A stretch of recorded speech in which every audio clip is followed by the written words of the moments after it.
Assalamualaikum warahmatullahi wabarakatuh. Nama saya Laili Meisari Kurnia Putri dari kelas 11 MIPA 5, nomor urut 19. Saya akan mempresentasikan materi tentang minyak bumi. Ada beberapa hal yang akan saya bahas, yaitu 1. Pengertian minyak bumi, proses terbentuknya, beserta komponen penyusunnya. Yang kedua, proses pengolahan minyak bumi. Yang ketiga, fraksi yang dihasilkan beserta kegunaannya. Yang keempat, bensin dan bilangan oktan. Pengertian minyak bumi. Minyak bumi merupakan suatu campuran cairan senyawa hidrokarbon dan non-hidrokarbon yang berasal dari sisa-sisa mikroorganisme, tumbuhan, dan hewan yang tertimbun dalam dasar laut selama berjuta-juta tahun. Proses terbentuknya minyak bumi. Minyak bumi terbentuk dari jasad renik hewan atau tumbuhan yang mati, lalu terkubur dalam dasar laut bersama lumpur. Jasad renik berubah menjadi bintik-bintik dan gelembung minyak atau gas. Gelembung minyak atau gas ini akan bergerak melalui batuan berpori dan akan terakumulasi ketika mencapai lapisan batuan keras.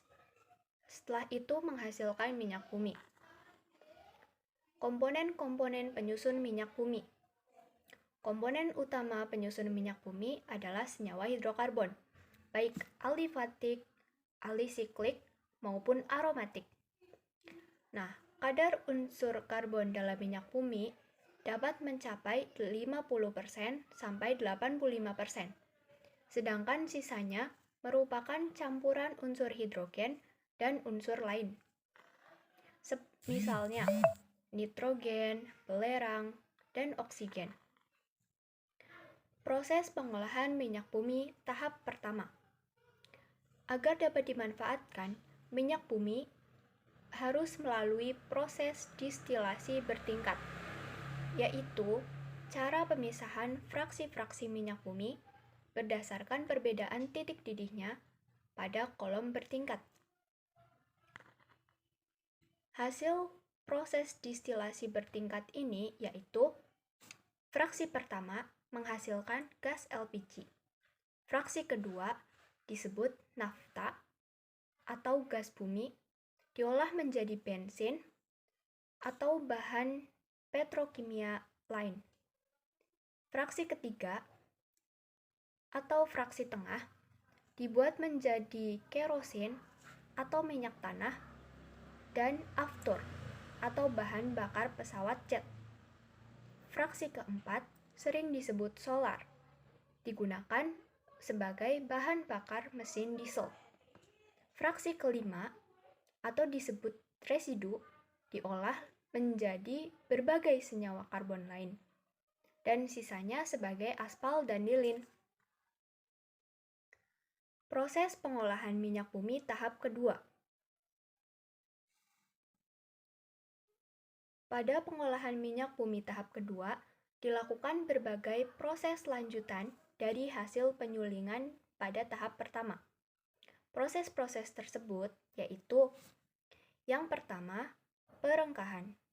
Pada proses ini dilakukan perubahan struktur kimia senyawa-senyawa hidrokarbon, yaitu pemecahan rantai, alkilasi atau pembentukan alkil, polimerisasi atau penggabungan rantai karbon, reformasi atau perubahan struktur, dan isomerisasi atau perubahan isomer. Proses yang kedua yaitu ekstraksi, yaitu pembersihan produk dengan menggunakan pelarut. Proses ketiga yaitu proses kristalisasi, yaitu proses pemisahan produk melalui perbedaan titik cairnya. Proses yang keempat yaitu pembersihan dari kontaminasi. Pada proses pengolahan tahap pertama dan kedua, sering terjadi kontaminasi, atau pengotoran. Nah, kotoran-kotoran ini harus dibersihkan dengan cara menambahkan soda kaustik, tanah liat, atau hidrogenasi. Hasil proses tahap kedua ini dapat dikelompokkan berdasarkan titik didih dan jumlah atom karbon pembentuk rantai karbonnya. Minyak bumi sebagian besar digunakan untuk memproduksi bensin dan minyak bakar. Sebanyak 84% dari volume hidrokarbon yang terkandung diubah menjadi bahan bakar seperti bensin, diesel, bahan bakar jet, dan LPG. Bensin dan bilangan oktan. Bensin merupakan senyawa olahan minyak bumi dengan struktur senyawa hidrokarbon alkana dan jumlah rantai karbonnya 6-9 karbon. Dalam bensin dikenal angka oktan, yaitu bilangan untuk menunjukkan presentasi komponen struktur isooktana dibandingkan N-heptana dalam bensin.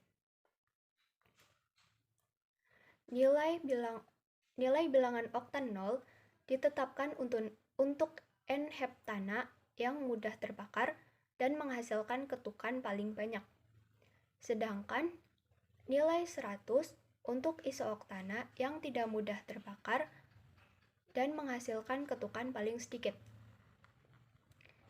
Nilai oktan menunjukkan besar tekanan yang diberikan sebelum terbakar secara spontan. Nilai oktan bensin yang dijual di pasaran, diantaranya yaitu premium, nilainya 88. Pertalite, nilai oktannya 90. Pertamax, nilai oktannya 92. Yang terakhir, zat anti-knocking.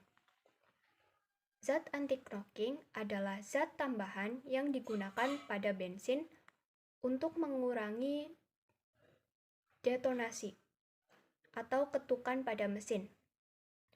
Untuk mengurangi ketukan,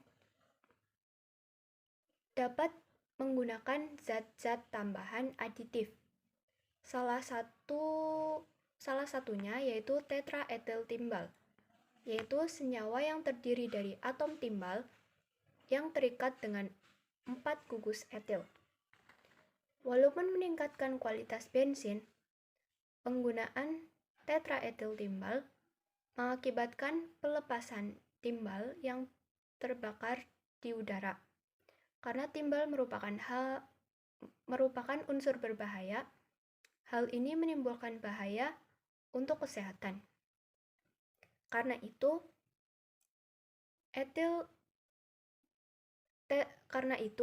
tetraetil timbal tidak digunakan dan dicari senyawa lain yang murah dan dapat mengurangi ketukan.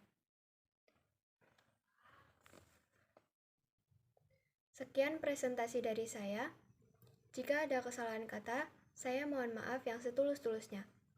Wassalamualaikum warahmatullahi wabarakatuh.